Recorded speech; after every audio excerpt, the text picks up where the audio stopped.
नमस्ते दोस्तों, आज हम शुरू कर रहे हैं BEVAE 181 पर्यावरण अध्ययन की सबसे इम्पोर्टेंट यूनिट 4 थल एवं जल संसाधन। आज का हमारा टारगेट है थल और जल का पूरा कंसेप्ट क्रिस्टल क्लियर करना। दोस्तों, आगे बढ़ने से पहले एक ज़रूरी बात, ये पूरी सामग्री इग्नू के ऑफिशियल स्टडी मटेरियल पर आधारित है जो उन दो प्रस्तावना की। तो जल और थल हमारे जीवन के दो सबसे मौलिक आधार हैं। इसके बिना कृषि, उद्योग और जीवन संभव नहीं है। और संसाधनों के वर्गीकरण से जल और थल जीवन के लिए जितने मौलिक हैं उतने ही चुनौतीपूर्ण। संसाधनों को हम मुख्य रूप से दो हिस्सों में बांटते हैं। पहले हैं नवीकरणीय संसाधन जैसे जल और वन। ये वो हैं जो प्राकृतिक चक्र के माध्यम से खुद को दोबारा बना लेते हैं। लेकिन दूसरे हैं अनवीकरणीय नॉन रिन्यूएबल जैसे खनिज और थल। थल को हम अनवीकरणीय इसलिए कहते हैं क्योंकि मिट्टी की 1 इंच की परत बनने में लाखों वर्ष लग जाते हैं। आज बढ़ती जनसंख्या और तेज औद्योगिकरण की वजह से दोनों संसाधनों पर भारी दबाव पड़ रहा है। इसी दबाव को समझना और प्रबंधन करना इस यूनिट का मुख्य उद्देश्य है। चलिए अब देखते हैं कि इग्नू ने यहाँ से कैसे सवाल पूछे हैं। आपकी स्क्रीन पर 2 प्रश्न हैं जो पिछले सालों में आ चुके हैं। पहला सवाल है, इनमें से कौन सा एक नवीकरणीय संसाधन है? विकल्प देखिए, वन्यजीव, जल, खनिज निक्षेप या वन। इन चारों विकल्पों को देखिए। जैसा कि हमने अभी पढ़ा, खनिज सीमित हैं और खत्म हो सकते हैं, इसलिए इसका सही उत्तर खनिज निक्षेप हो जाएगा। दूसरा सवाल नवीकरणीय संसाधनों पर है। यहाँ पर भी विकल्प देखिए, कोयला, पेट्रोलियम, प्राकृतिक गैस और वन। और इसका सही जवाब है वन, क्योंकि कोयला और गैस और पेट्रोलियम तो एक बार इस्तेमाल के बाद खत्म हो जाते हैं। ऐसे बेसिक सवाल आपके स्कोर को बहुत तेजी से बढ़ाते हैं। अभी तो हमने सिर्फ शुरुआत की है। आगे मैं आपको पानी का वो डेटा बताऊंगा जिसे जानकर आप हैरान रह जाएंगे कि हम प्यास से क्यों मर रहे हैं। अगर आप इग्नू के छात्र हैं तो कमेंट में प्रेजेंट लिखें ताकि मुझे पता चले कितने लोग सीरियस तैयारी कर रहे हैं। अब पानी की बात करते हैं। पानी की पहचान उसकी लवणता से होती है, यानी कितना नमक घुला हुआ है। पानी 3 तरह के होते हैं। पहला है मीठा जल, जिसमें नमक 1.5% से कम होता है। यही हम पीते हैं और खेती में लगाते हैं। दूसरा है खारा जल, जिसकी लवणता 0.5% से 3.5% के बीच होती है, जो अक्सर नदियों या समुद्र के मिलन स्थल पर होता है। और तीसरा है समुद्री जल, जिसकी लवणता 3.5% या उससे ज़्यादा होती है। याद रखिए, समुद्र की पानी की लवणता हमेशा 3.5% से अधिक मानी जाती है, 3.5% से अधिक मानी जाती है, जिसका मतलब है 1 लीटर पानी में करीब 35 ग्राम नमक। चलिए अब इस स्लाइड पर सीधा सवाल देखिए जो कई बार रिपीट हुआ है। समुद्री जल की औसत लवणता कितनी होती है? विकल्प है 1.5, 3.5, 5.0 या 10%। बिना किसी कंफ्यूजन के विकल्प 2 यानी 3.5% इसका सही उत्तर है। एग्जाम में कभी कभी यह ग्राम पर लीटर में भी पूछ लिया जाता है, तो याद रखिएगा 35 ग्राम। ऐसे सीधे ईंटा सवाल बोनस अंक की तरह होते हैं। ऐसे सीधे डेटा वाले सवाल बोनस अंक की तरह होते हैं। और याद यहाँ पर आपको ये रखना है कि मीठे जल की जो सीमा है वो 1.5% है। इससे ऊपर का पानी पीने योग्य नहीं रहता। दोस्तों, पूरी दुनिया पानी से भरी दिखती है क्योंकि इसमें 71% हिस्सा पानी का है। लेकिन सच्चाई बहुत डरावनी है। कुल जल में से 97% हिस्सा तो समुद्र में खारा है, जो हमारे किसी काम का नहीं है। बचा हुआ 3% ही मीठा जल है। अब इसमें भी एक पेंच है। इस 3% मीठे जल का करीब 80% हिस्सा ध्रुवों पर बर्फ के रूप में जमा हुआ है। यानी हमारे पास नदियों और झीलों में केवल 20% ही मीठा जल उपलब्ध है। अगर पृथ्वी के कुल पानी की तुलना करें तो इंसान के लिए आसानी से सुलभ पानी सिर्फ 0.5% है। वितरण का यह डेटा आपकी उंगलियों पर होना चाहिए, क्योंकि इग्नू यहाँ से बहुत ट्रिकी सवाल बनाता है। अब देखिए कैसे सवाल पूछे जाते हैं। इस स्लाइड पर आपको 2 सवाल दिख रहे होंगे। देखिए सवाल कैसे घुमाया जाता है। प्रश्न पूछ रहा है मीठे जल का कितने प्रतिशत हिस्सा तरल के रूप में उपलब्ध है। हम यहाँ अक्सर 3% लगा देते हैं, लेकिन सही उत्तर है 20%, क्योंकि बाकी तो बर्फ है। दूसरा है सुलभता पर कि पृथ्वी पर पाया जाने वाला कितना जल सबके लिए सहजता से उपलब्ध है। तो इसका सही उत्तर होगा विकल्प संख्या 1, 0.5%। तो यहाँ पर जो है शब्दों को ध्यान से पढ़ना ही आपकी सफलता की कुंजी है। क्या आपको पता है कि 1 किलो चावल उगाने के लिए आपके पूरे महीने के नहाने के पानी से भी ज़्यादा पानी खर्च होता है। तो इसीलिए अगली स्लाइड का डेटा मिस मत करना। दोस्तों वीडियो को लाइक कर दीजिए, क्योंकि आपका एक लाइक मुझे अगली यूनिट बनाने के लिए मोटिवेट करता है। क्या आपको अंदाजा है कि 1 किलो गेहूं उगाने में कितना पानी खर्च होता है? डेटा के अनुसार दुनिया के कुल मीठे जल का 70% हिस्सा जो है कृषि में खर्च होता है। अगर हम फसलवार देखें तो 1 किलो चावल उगाने में लगभग 5000 लीटर और 1 किलो गेहूं उगाने में लगभग 4000 लीटर पानी खर्च होता है।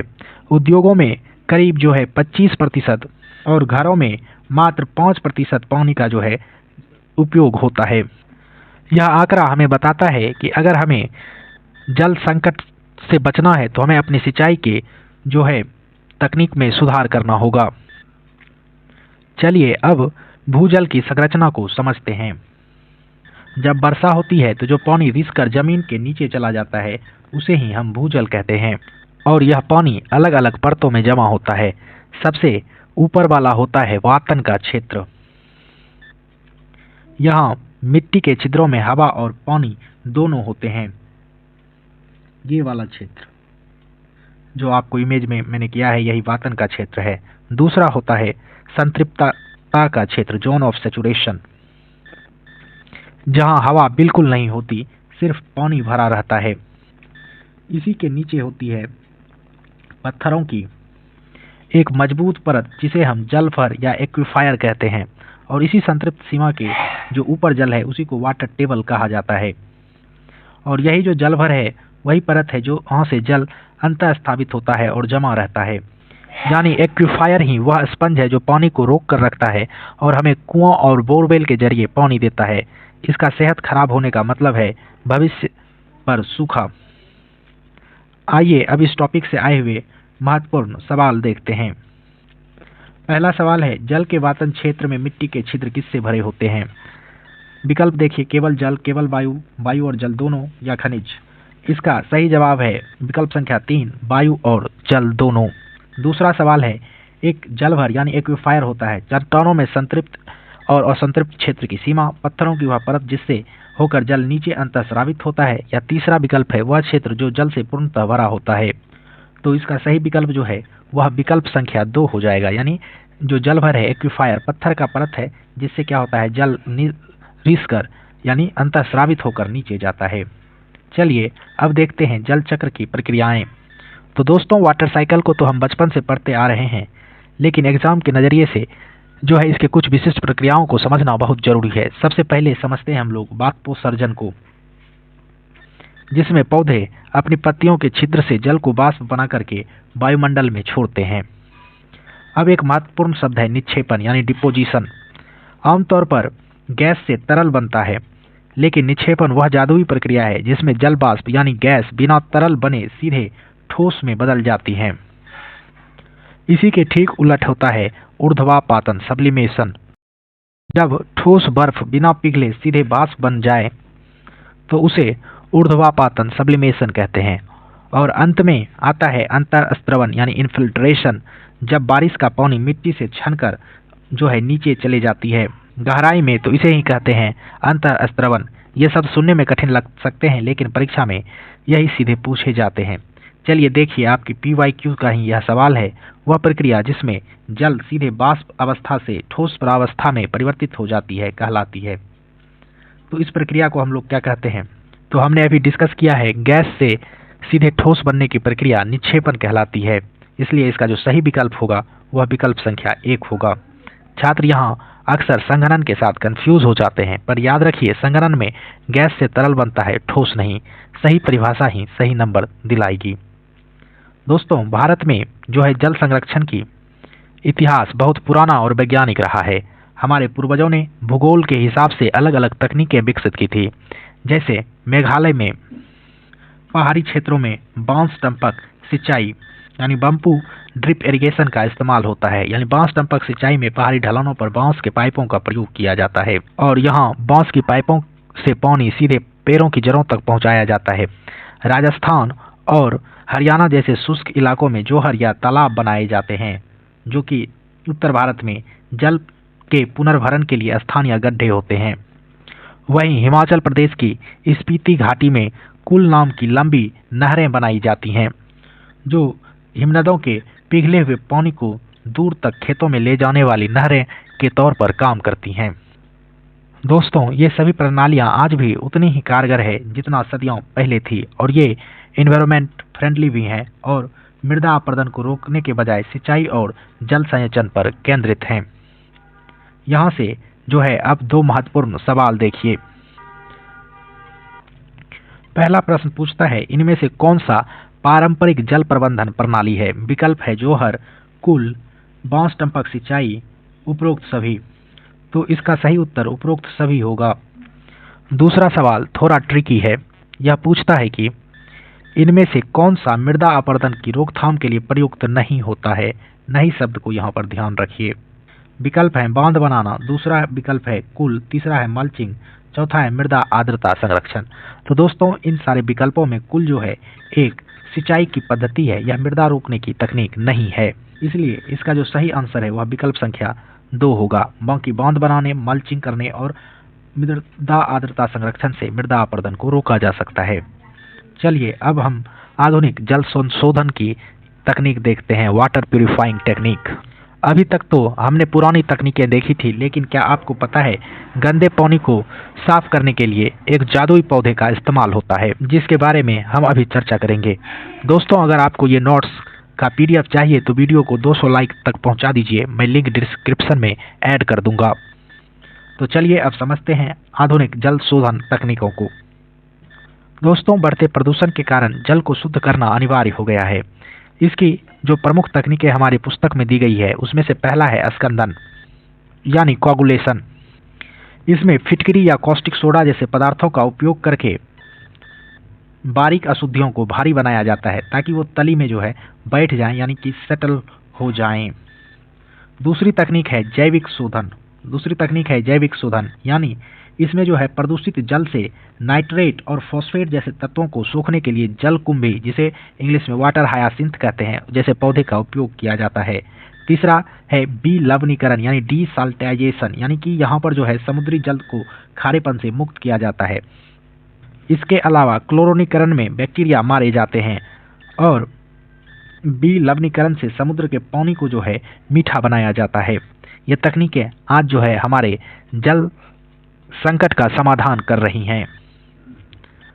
चलिए अब यहाँ पर PYQ प्रश्नों को देखते हैं।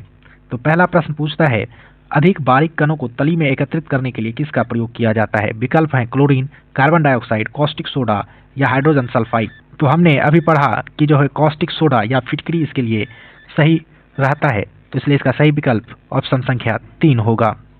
दूसरा सवाल जैविक शोधन पर है। यह प्रश्न पूछता है कि प्रदूषित जल के जैविक शोधन के लिए फॉस्फेट और नाइट्रेट सोखने के लिए किसका प्रयोग किया जाता है? तो इसके लिए हम लोग जो है वाटर हायासिंथ यानी जलकुंभी का प्रयोग करते हैं।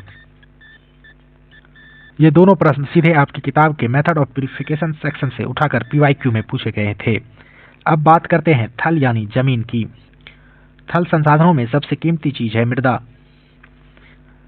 यह चट्टानों के लाखों साल तक टूटने और जैविक पदार्थ यानी उनमें मरे हुए पौधों और जीवों के अवशेष से मिलने से बनती है। यह एक अच्छी और उपजाऊ मृदा में कार्बनिक तत्व यानी ह्यूमस, खनिज, हवा, पानी का सही संतुलन होना जरूरी है।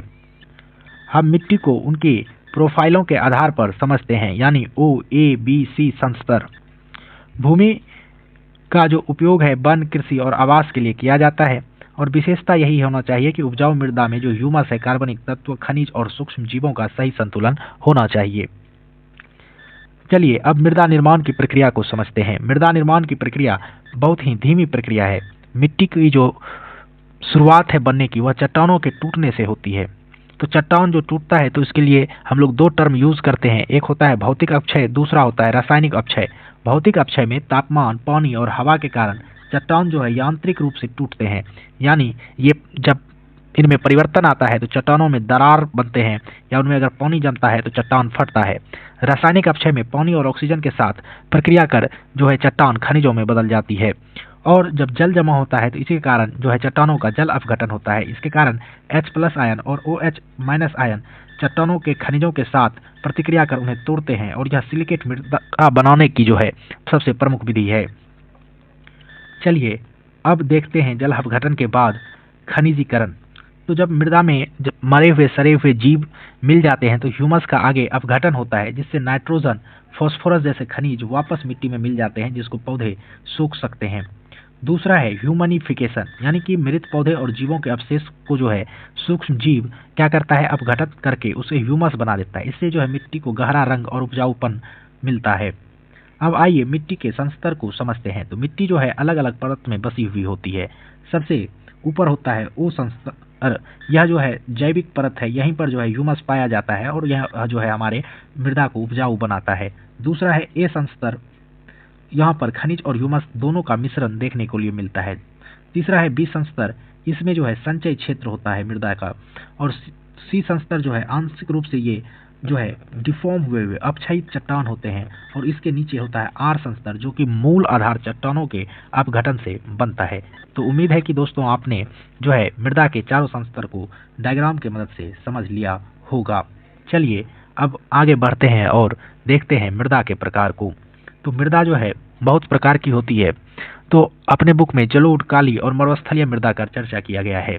जलोढ़ मृदा जो है नदियों द्वारा लाई गई मिट्टियों के कारण बनती है और यह मृदा सबसे उपजाऊ होती है। काली मृदा जो है लावा चट्टानों से निर्मित होती है और कपास के लिए जो है सबसे बेस्ट होता है कॉटन को ग्रो करने के लिए। अब हम मरुस्थलीय मृदा की बात करते हैं। तो यह जो है रेतीली गठन वाली मृदा होती है। मरुस्थलीय मृदा में कार्बनिक तत्व की, यानी जो ऑर्गेनिक मैटर है, इसकी भारी कमी होती है, नहीं के बराबर होता है। इसीलिए मरुस्थलीय मृदा की जो है उर्वरता बहुत ही कम होती है और यह मुख्य रूप से ड्राई रीजन, शुष्क क्षेत्रों में पाई जाती है। चलिए अब हम लाल मृदा की बात करते हैं। तो लाल मृदा का रंग लाल लौह ऑक्साइड, आयरन ऑक्साइड के कारण जो है यह होता है। यह मृदा जो है वर्षावन और घास के मैदानों में पाई जाती है। लाल मृदा में आलू, रबर, केला का उत्पादन किया जा सकता है। लाल मृदा भारत में पूर्वी बिहार, मध्य प्रदेश और आंध्र प्रदेश के पठारों में मुख्य रूप से पाई जाती है। और लाल मृदा और काली मृदा में जो है एक तुलना का बात आता है। तो कपास और चावल की खेती लाल मृदा में उतना अच्छा से नहीं होता है जितना काली या जलोढ़ मृदा में होती है। चलिए अब काली मृदा को समझते हैं। तो काली मृदा का दूसरा नाम जो है रेगूर या काली कपासी मृदा भी है। इसका निर्माण लावा चट्टानों के टूटने से होता है। काली मृदा का जल सोखने और उसे रोके रखने की क्षमता जो है अधिक होती है। इसमें मुख्य रूप से कपास, मूंगफली और खट्टे फलों का जो है उगाया जाता है।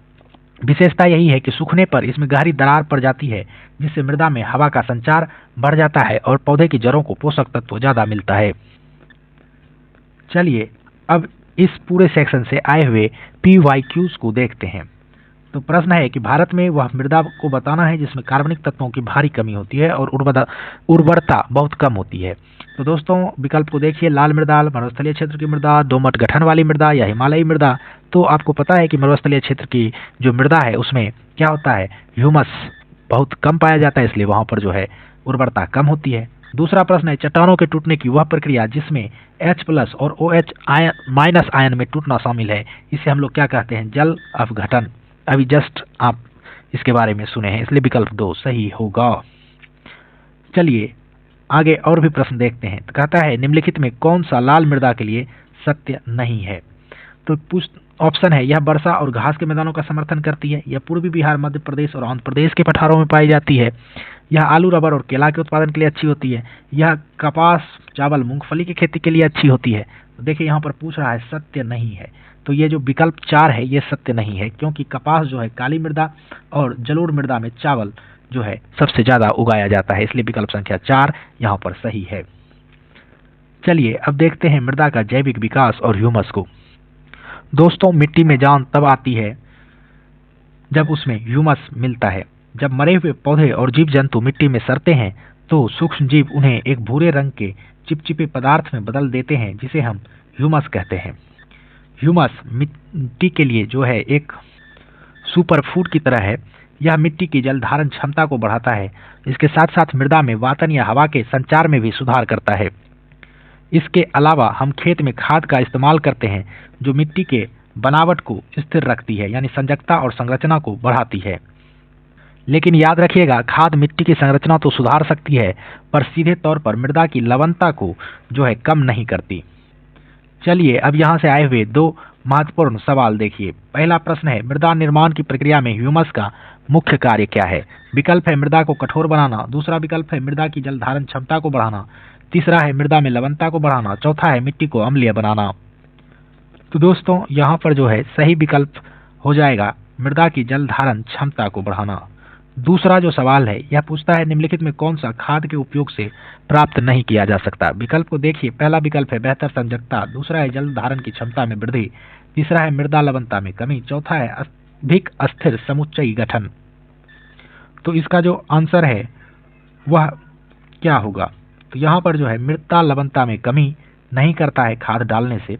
बाकी जो है 1, 2 और 4 जो विकल्प है यह खाद के फायदे हैं। लवणता कम करने के लिए विशेष तकनीक का यूज किया जाता है। चलिए अब भूमि निम्नीकरण और अतिचराई के कारण हो रही समस्याओं को देखते हैं। आज जो है हमारी उपजाऊ जमीन बंजर होती जा रही है जिसे हम क्या कहते हैं? भूमि निम्नीकरण। इसके कारण क्या होता है कि भूमि की उत्पादकता और गुणवत्ता में गिरावट आती है। इसके कई कारण हैं जैसे पेड़ों की कटाई या रसायनों का इस्तेमाल। लेकिन क्या आप जानते हैं वैश्विक स्तर पर इसका सबसे बड़ा विलन कौन है? तो वह है अतिचराई। जब मवेशी किसी जमीन की घास को जड़ समेत खत्म कर दे तो उससे मिट्टी ढीली पड़ जाती है और वह हवा पानी के साथ आसानी से बह जाती है। दुनिया में लगभग जो है भूमि निम्नीकरण का 35% हिस्सा अतिचराई के कारण ही हुआ है। यह एक ऐसा संकट है जिस पर अक्सर हमारा ध्यान नहीं जाता और यह प्रश्न बार बार PYQ में पूछा जाता है। और दूसरा है वनों उन्मूलन, यानी कि पेड़ की कटाई भी जो है ये बड़े पैमाने पर हो रही है, आबादी बढ़ रही है, लेकिन वैश्विक स्तर पर जो है चराई का प्रभाव सर्वाधिक है। चलिए अब देखते हैं मृदा अपरदन और दर्रे को। जब तेज बारिश या पानी मिट्टी की ऊपरी परत को जो है बहा देता है तो उसे ही हम लोग जो है मृदा अपरदन के नाम से जानते हैं। लेकिन जब पानी मिट्टी में गहरी और चौड़ी नालियां बना देता है तो उसे हम गली अपरदन, गुली इरोजन कहते हैं। इसका सबसे भयानक रूप तब दिखता है जब पूरी की पूरी जमीन गहरे गड्ढों और दर्रे में बदल जाती है, जैसे आप चंबल के गड्ढे को देख सकते हैं। इन दर्रों में खेती करना नामुमकिन होता है और यह हजारों एकड़ उपजाऊ भूमि को बर्बाद कर देता है।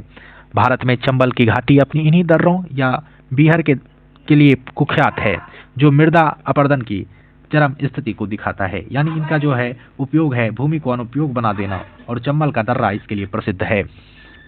चलिए अब इसके PYQ सेगमेंट को देखते हैं। पहला प्रश्न है दर्रे बनने का कारण क्या है? तो इसका कारण है मृदा अपरदन। विश्व में भूमि निम्नीकरण के लिए सर्वाधिक उत्तरदायी कारक कौन सा है? तो अभी जस्ट हमने देखा है इन विकल्पों में जो है अतिचराई विश्व में लगभग 35% भूमि के लिए जो है निम्नीकरण के लिए जिम्मेदार है। चलिए अब देखते हैं मृदा संरक्षण की तकनीकों को। तो दोस्तों अभी तक हमने मृदा की समस्याओं को देख लिया, तो चलिए समाधान की बात करते हैं। मृदा संरक्षण का मतलब है मिट्टी को बहने से बचाना, यानी मिट्टी के कटाव को रोकना और उसके उर्वरता को बनाए रखने की विधियों को अपनाना। अब कैसे? तो इसके जो है कई वैज्ञानिक तरीके हैं। पहला है वनस्पति आवरण, यानी जमीन पर हमेशा घास या छोटे पौधे को लगा करके रखना जो कि मिट्टी की जड़ों को पकड़ कर रखते हैं। दूसरा तरीका है मल्चिंग, यानी मिट्टी को नमी बचाने के लिए उसे फसल अवशेष यानी घास फूसों से ढक देना। तीसरा तरीका है शेल्टर बेल्ट्स, यानी हवा की गति को कम करने के लिए खेत के किनारे यानी मेड़ पर जो है पेड़ों की कतार लगाना। और चौथा है मृदा आर्द्रता संरक्षण। यह तकनीक शुष्क क्षेत्रों में जल के वाष्पीकरण को रोकने के लिए अपनाई जाती है। दोस्तों पहाड़ी क्षेत्रों में खेती करना और भी मुश्किल भरा होता है क्योंकि ढलान की वजह से पानी बहुत तेज बहता है। यहाँ हम इस्तेमाल करते हैं कंटूर फार्मिंग, यानी कंटूर खेती।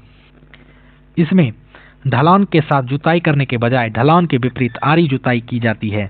यहाँ आरी बहती हुई लकीरें जो है क्या करती हैं कि पौनी के लिए छोटे छोटे बांध के तौर पर काम करते हैं, और यह जो है मिट्टी के अंदर जाने का समय देती है वर्षा जल को और कटाव के रोकती है। और यहाँ पर जो है चेक डैम टाइप का बनाया जाता है ताकि नलियों में पत्थर के छोटे छोटे बांध बनाना, ताकि गाद जमा हो और पानी का बहाव धीमा हो। दोस्तों, एक तुलना है कि कुल जो है सिंचाई के लिए है, जबकि कंटूर खेती के संरक्षण के लिए है। यह तुलना इसलिए है क्योंकि हम अक्सर कंफ्यूज हो जाते हैं कि कौन सा मृदा संरक्षण के लिए है और कौन सा सिंचाई के लिए है। चलिए अब देखते हैं मृदा रुग्णता यानी उसकी लवणता और क्षारीयता। तो लवणता क्या होता है कि जब हम सिंचाई एकदम अधिक कर देते हैं तो जो जमीन है उसके नीचे नमक जो है सतह पर जमा हो जाता है कैपिलरिटी एक्शन के कारण, कोशिका क्रिया के द्वारा। तो इससे क्या होता है, मृदा की लवणता बढ़ जाती है।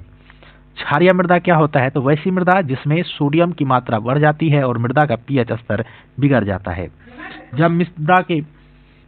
जब मृदा के छिद्र पानी से भर जाते हैं तो जड़ों को ऑक्सीजन नहीं मिलती है। ऊसर भूमि किसे कहते हैं, तो ऐसी भूमि जिसकी लवणता या क्षारीयता के कारण कृषि योग्य भूमि नहीं रहती है, तो उसे ही ऊसर भूमि कहते हैं। चलिए अब देखते हैं मृदा सुधार के उपाय। तो सबसे पहला है जिप्सम, यानी कि जो अल्कलाइन सॉइल है, क्षारीय मृदा, उसके सुधार के लिए सबसे प्रभावी और सस्ता रासायनिक उपचार है। दूसरा है लीचिंग, यानी खेत में पानी भरकर लवणों को घोलना और उसे पानी के बाहर निकालना। तीसरा है जैविक खाद, यानी यह मिट्टी की संरचना को सुधारती है, लेकिन लवणता कम करने के लिए जिप्सम जैसा रासायनिक एजेंट आवश्यक है, यानी जैविक खाद से जो है मिट्टी की लवणता कम नहीं होती। यही प्रश्न बहुत बार आपके PYQs में भी रिपीट हुए हैं। चलिए अब समझते हैं PYQs में क्या क्या पूछा जाता है इस टॉपिक से। तो पहला प्रश्न है, मृदा अपरदन को रोकने के लिए ढलानों पर की जाने वाली खेती क्या कहलाती है, तो इसे हम लोग जो है कंटूर खेती कहते हैं। दूसरा है कि कौन सी तरीका मृदा अपरदन की रोकथाम के लिए प्रयुक्त नहीं होता है, तो इस तरीके को हम कुल कहते हैं क्योंकि यह सिंचाई का तरीका है। बाकी जो है बांध बनाना, मल्चिंग और आर्द्रता का संरक्षण, यह मृदा के अपरदन को रोकने के लिए ही किया जाता है। अब क्षारीय मृदा के प्रभावी उपचार के लिए किसका उपयोग करते हैं, तो अभी जस्ट हम लोग देख कर आए हैं, इसके लिए हम जिप्सम का प्रयोग करते हैं। चलिए अब देखते हैं कुछ केस स्टडीज। तो अपने बुक में जो है राजस्थान का केस स्टडी दिया हुआ है, पर्यटन समिति उदयपुर के नाम से। समस्या यहाँ पर यही था कि जो उदयपुर के गांव में वेस्टलैंड था उस पर अतिक्रमण और अनियंत्रित चराई हो रही थी। यहाँ पर जो है पर्यटन समिति ने स्थानीय लोगों को संगठित किया, पत्थरों की दीवार बनाकर चराई पर नियंत्रण कराया और चेक डैम बनाकर मिट्टी और मृदा का जो है उसकी नमी का संरक्षण किया। परिणाम क्या हुआ कि ये जो बंजर भूमि देख रहे हैं इसका पुनरुद्धार हुआ और घास के मैदानों में उत्पादन कई गुना बढ़ गया। चलिए दूसरी केस स्टडी को देखते हैं जो कि हनुमान वन समिति के विकास से ली गई है, यानी यह टीक गांव राजस्थान में पड़ता है। चुनौती यहाँ पर क्या थी कि जो साबुन पत्थर के खनन के कारण मिट्टी बंजर और जल स्तर नीचे जा रहा था। समाधान, ढलानों पर जो है कंटूर नालियां बनाई गई, पत्थरों के छोटे छोटे चेक डैम बनाए गए और उपलब्धि यही हुई कि घास का उत्पादन 6 टन से बढ़कर 84 टन हो गया और भूजल में जो है सुधार देखने के लिए मिला। चलिए अब समझते हैं वेस्टलैंड यानी बंजर भूमि का प्रबंधन। वेस्टलैंड पहले किसे बोलते हैं, वह भूमि जो उपेक्षित है और सुधार के बाद उसे जो है हम लोग उपयोगी बना सकते हैं फसल उगाने के लिए। इससे सामाजिक लाभ क्या होता है कि ग्रामीणों को पशुओं के लिए चारा मिल सकता है, खाने के लिए जो है ईंधन की लकड़ी प्राप्त हो सकती है। दूसरा है कि इसका आर्थिक लाभ है, घास और जलाऊ लकड़ी की उपलब्धता से पशुपालन को बढ़ावा मिलता है और पलायन रुकता है। निष्कर्ष यही है कि सामुदायिक प्रयास और पारंपरिक ज्ञान जैसे कंट्रार फार्मिंग करना, यही वेस्टलैंड की समस्या के सुधार की कुंजी है। चलिए अब कृषि प्रबंधन और मृदा स्वास्थ्य को समझते हैं।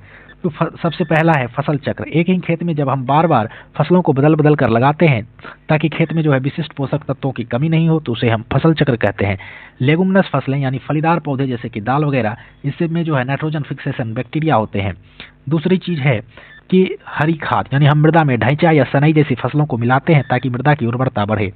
महत्व यही है इनका कि यह रासायनिक उर्वरकों पर निर्भरता को कम करता है और मिट्टी के प्राकृतिक स्वास्थ्य को बनाए रखता है।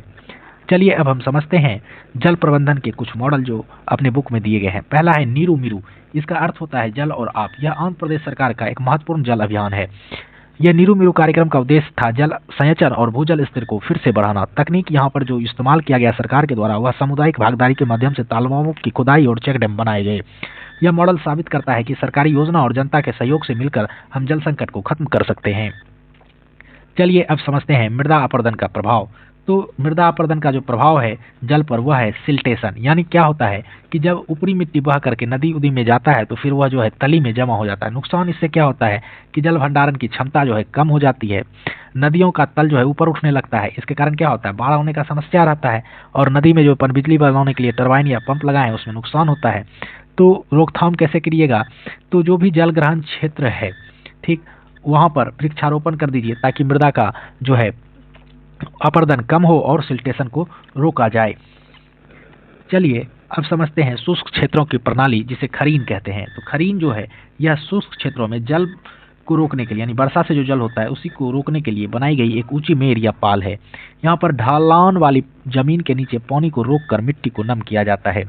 इसका उपयोग मुख्य रूप से कृषि के लिए जल संचयन की एक पारंपरिक विधि के तौर पर किया जाता है, और यही खरीन जो है कम वर्षा वाले क्षेत्रों में रबी की फसल उगाने के लिए जो है इस्तेमाल किया जाता है। तो देखिए अब प्रश्न है, राजस्थान के उदयपुर जिले के पर्यटन समिति ने किस कार्य में सफलता प्राप्त की। तो यहाँ पर कार्य क्या हुआ था कि सार्वजनिक भूमि का पुनरुद्धार और घास उत्पादन किया गया था। मृदा में नाइट्रोजन की मात्रा को प्राकृतिक रूप से बढ़ाने के लिए किस फसलों का उपयोग किया जाता है। तो इसका सही जो आंसर होगा यह होगा फलीदार फसल, लेगुमिनस प्लांट। नीरू मीरू कार्यक्रम का मुख्य उद्देश्य क्या है। तो इस कार्यक्रम का मुख्य उद्देश्य है जल संचयन और भूजल पुनर्भरण। चलिए अब देखते हैं और भी प्रश्नों को। मृदा अपरदन का जल संसाधनों पर क्या प्रतिकूल प्रभाव पड़ता है। तो मृदा अपरदन के कारण सिल्ट यानी गाद जमा हो जाता है, इसलिए विकल्प संख्या 2 यहाँ पर सही होगा। राजस्थान के शुष्क क्षेत्रों में वर्षा जल संचयन के लिए प्रयुक्त खरीन मुख्य रूप से क्या है। तो यह जो है एक प्रकार की कृषि जल संचयन की पारंपरिक विधि है। तो चलिए दोस्तों अब इकाई 4 का सारांश देखते हैं।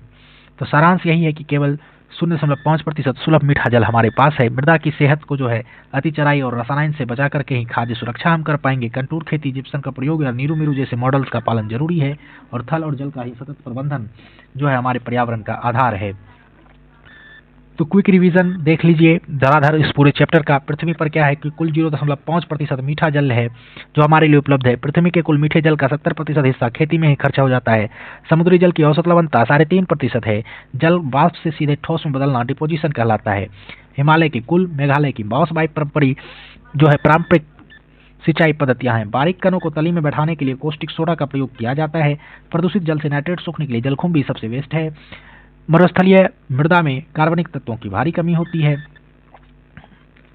जल अपघटन O और H- से जो है चट्टान टूटता है। भूमि निम्नीकरण का कारण अति चराई है। कंटूर खेती पहाड़ों पर मिट्टी को बचाने के लिए किया जाता है।